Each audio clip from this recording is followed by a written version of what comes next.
Faf, you spoke in the week about the mental state and taking this one on the chin, win or lose. Now you have to obviously implement that, just the mindset at the moment and how you go through until Tuesday. Yeah, this is now when it's important for us to make sure that you look at the World Cup for it is. You're going to play games, you're going to come up against quality opposition. Today England was better than us, all three facets of the game. They show why they are such a good cricket team. And now we have to look at it's a league competition. As disappointed as we are with our performances today, you have to make sure you learn from it quickly and put every single doubt to bed, because there is a next game that you've got to make sure you play good cricket again. Faf, were you disappointed at the way that the batsman got out? Here I am. Oh. Were you disappointed in the way the batsman got out? And what do you think made that happen, and how can you guys fix the batting? Yeah, I think the flow of the innings unfortunately started with Hashim coming off the field. When you're chasing a big score like 310, what you need is a good start. You need to make sure that you settle the batting dressing room with a good partnership, whether it's 0 wickets down or 1 down, but a good start is really important. And obviously with him coming off, and then a few overs later Aiden got out, and then 1 or 2 overs later I got out. When you go 3 down on a big score like that, you're making it really tough for our batting unit to perform. And then the score just looks big. It looks too far. It looks too difficult to get there. The pitch was good enough for us to have a good start. Obviously Archer bowled really well with the new ball. As I said before this game, a lot of the guys hasn't played against him. So it will take time for international batters to get used to his action. As I said, a little bit nippier when he hits the crease. And that's why he is such an X-factor bowler. So he broke through our opening 3 there.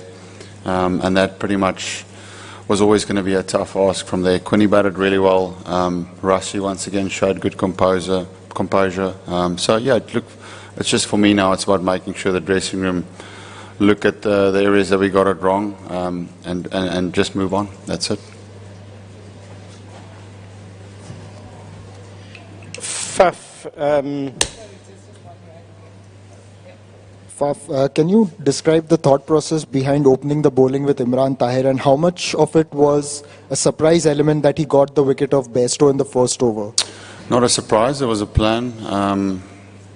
It was something that we thought about a year ago already. I said when we played against England, there's a feeling that I want to go with Imi because it is something different. I suppose it got a little bit tested when you win the toss and you're bowling first, and it is normally the oval where you want to bowl 2 seamers, but still with that, just sticking to what I feel is the best opportunity to get a wicket, and that's to everyone. So to those 2 at the top, my gut was just saying that Imran has a big chance of getting a wicket, and to the build up to this game, practicing with a new ball for the last 2 weeks. It's something that he's not really done before, but he knew that he was going to take that first over today.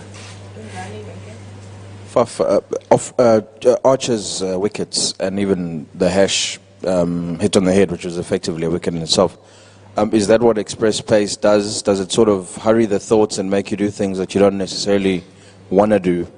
Not necessarily. I think it's just, as I said, his action. He is. You could see now towards the end, even with Rassie, bowls, slow ball, 80% ball, 80% ball, and then a quick bouncer. So there's obviously some thinking behind it. He does, when he bowls that short one, it is a bit quicker than his other balls, and the guys will get to understand that action better.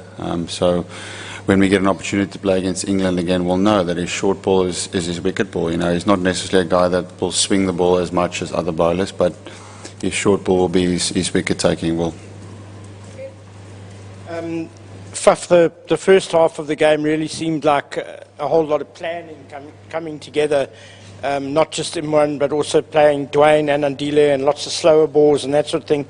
How frustrating is it then that the first half of the game really seemed to go all according to plan and then sort of fell apart afterwards? Yeah, I thought after the first half that we did a good job with the ball. As I said before this game, England, more so than any other team in this World Cup, bat longer than anyone else. So if you can stop them with with a long batting lineup that they have, then you're doing a great job with the ball. For them to score as little runs as they did the last 15 overs and us picking as many wickets as we did was a great achievement by our bowling unit. But as I said, you have to, 310 is still a big score. So what you need to do is you need to start well, and we didn't have that luxury today.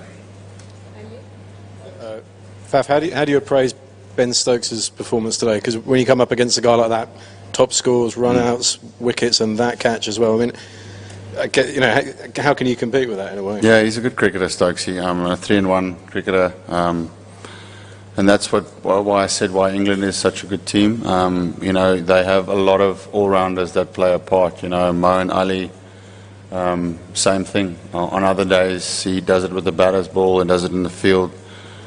Chris Wokes, good bowler. He comes in at the end. He can score your runs.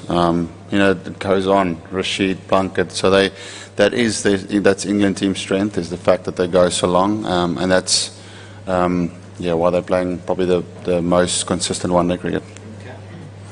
Catch, brilliant. That's as good as it gets. I also enjoy those round-hand, one-hand catches. I appreciate the skill that goes into that. But I know with him, been playing with him in previous teams before, that he practices his fielding hard.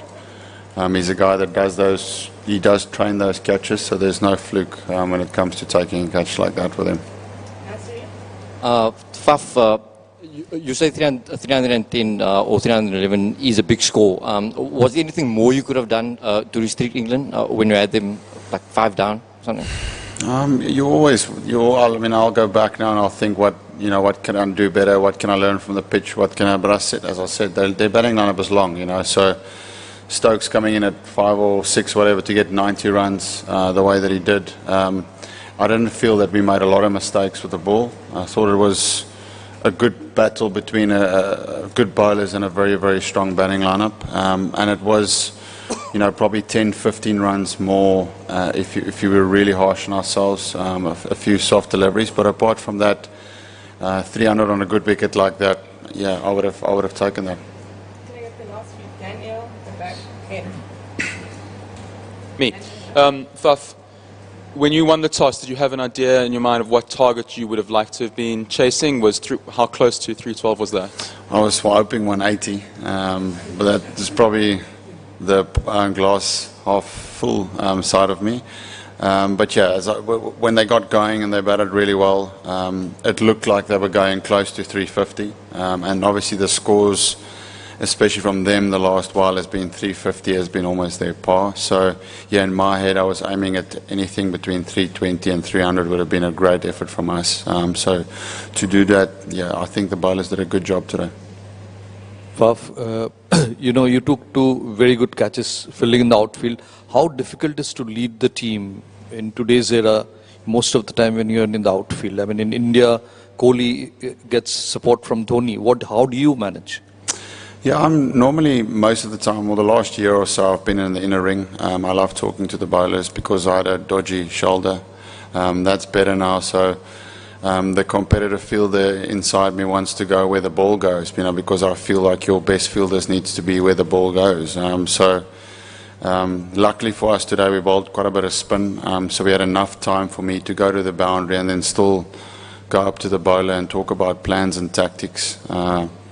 But we haven't got a lot of quick fielders around the park, so that's why I feel it's necessary for me to go. With Markram, who's also a good fielder.